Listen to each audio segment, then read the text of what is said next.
Bora falar das manifestações históricas que aconteceram ontem nos Estados Unidos, no dia 14 de junho. Eu sei que o mundo inteiro está de olho em Israel e Irã, mas ontem nos Estados Unidos aconteceram movimentações populares históricas. E essas imagens aqui que vocês viram antes são imagens de Nova York, onde milhares e milhares de americanos foram à rua para fazer manifestação contra Donald Trump. A manifestação, que tinha como slogan "Sem Rei, No King", na verdade faz uma referência direta à perspectiva totalitária que o Trump está trazendo para o mundo, principalmente para os Estados Unidos. Lembrando que ontem também teve um atentado lá em Minnesota, onde 4 políticos foram alvejados, políticos democratas.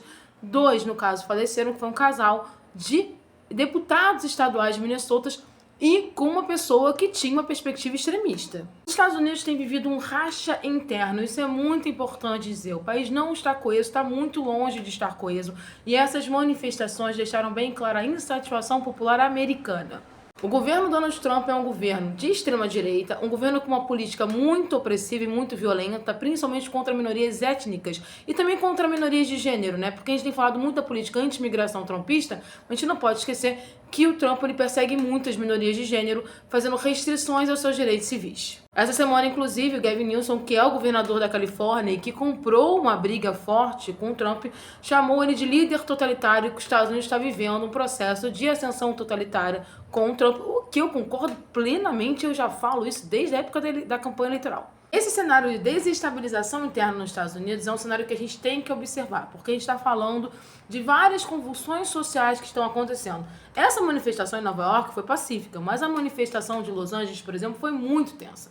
Lembrando que o Trump está mandando Guarda Nacional, fuzileiros, o exército para controlar as manifestações em Los Angeles, que são manifestações que brigam pelos direitos civis dos imigrantes. A política imigratória do Trump não é só expulsar imigrante, é expulsar de forma humilhante, retirando os direitos civis, separando famílias e fazendo uma série de atrocidades. Esse colapso interno americano, ele influencia muitas questões externas também.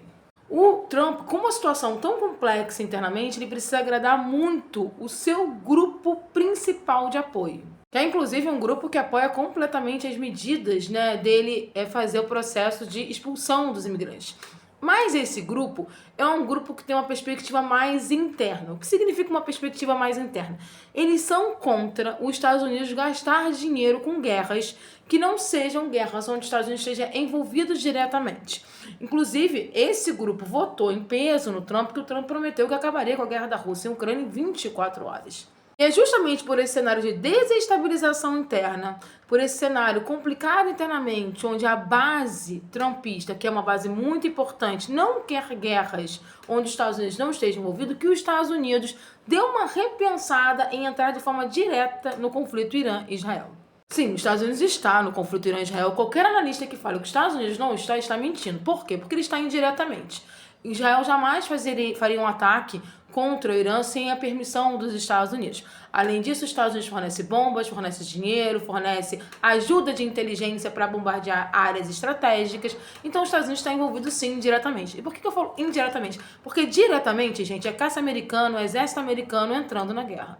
E ontem, Israel pediu isso, pediu que os Estados Unidos entrassem diretamente na guerra. E os Estados Unidos disse que não tenho muito interesse nisso, não é interesse nosso. Não é que não seja interesse nosso. Trump sempre quis destruir a estrutura política do Irã, sempre quis tirar o Ayatollah. Ele sempre deixou muito claro durante a campanha eleitoral que o grande inimigo dele é o Irã. Ele adoraria estar nessa guerra com as forças armadas americanas lutando contra o Irã.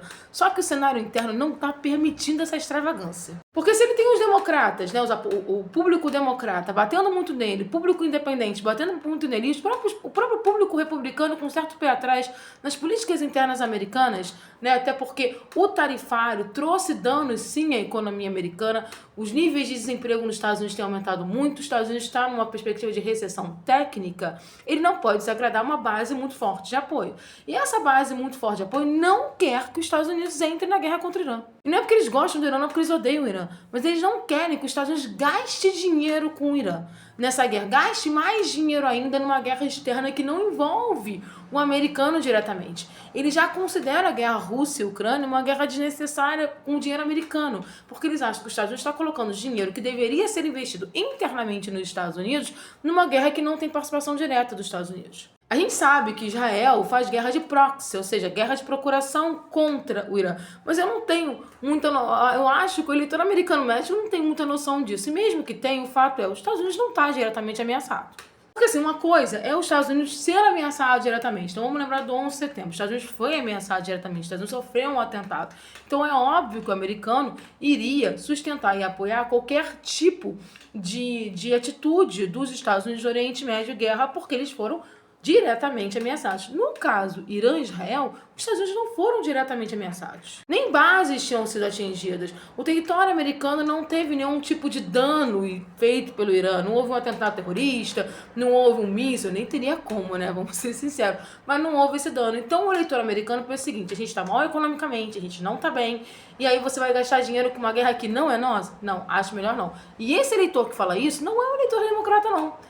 Esse eleitor que fala isso é o eleitor conservador, que é a base trumpista. Porque o Trump, ele vendeu na campanha um nacionalismo extremo. Então, se o Trump ele estivesse bem internamente, ele ia lá, ia botar os caças americanos, ia botar as forças armadas americanas para lutar ao lado de Israel, para destruir o Irã. Vocês podem ter certeza disso. Mas como o clima interno nos Estados Unidos é muito ruim, os Estados Unidos está com vários pontos de convulsões sociais, manifestações históricas e gigantescas pelo país, ele não pode correr o risco de perder a sua base de apoio.